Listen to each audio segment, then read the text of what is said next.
Hi hello నమస్తే welcome back Deepak సౌర YouTube channel. ఈరోజు మా ఇంట్లో వంట వచ్చి బీరకాయ పప్పు అనమాట. ఈ బీరకాయ పప్పు అనేది కందిపప్పుతో కంటే పెసరపప్పుతో చేస్తే సూపర్ అంటే సూపర్గా ఉంటుంది.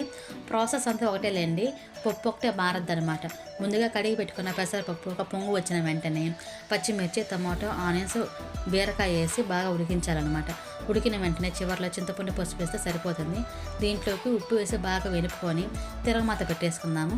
ముందుగా బాండ్లు పెట్టి బాండ్లో ఆయిల్, అలాగే ఆవాలు, జీలకర్ర వేసి చిట్టుపట్లాడిన వెంటనే ఆనియన్స్, తెల్లగడ్డ, ఎండుమిర్చి వేసుకొని తిరగమాత పెట్టుకుంటే సరిపోతుంది అనమాట. ఈ పప్పు ఒక 2 మినిట్స్ ఉడికితే సరిపోతుంది లేండి.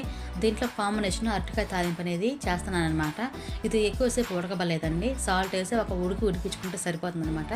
దీనికి తిరగమాత ఆయిల్ వేసి ఆవాలు, జీలకర్ర, ఆనియన్స్, వెల్లుల్లి, ఎండుమిర్చి వేసుకొని బాగా వేయించుకున్నాక తాలింపు పొడి వేసుకొని తిరగమాత పెట్టుకుంటే సరిపోతుంది అనమాట.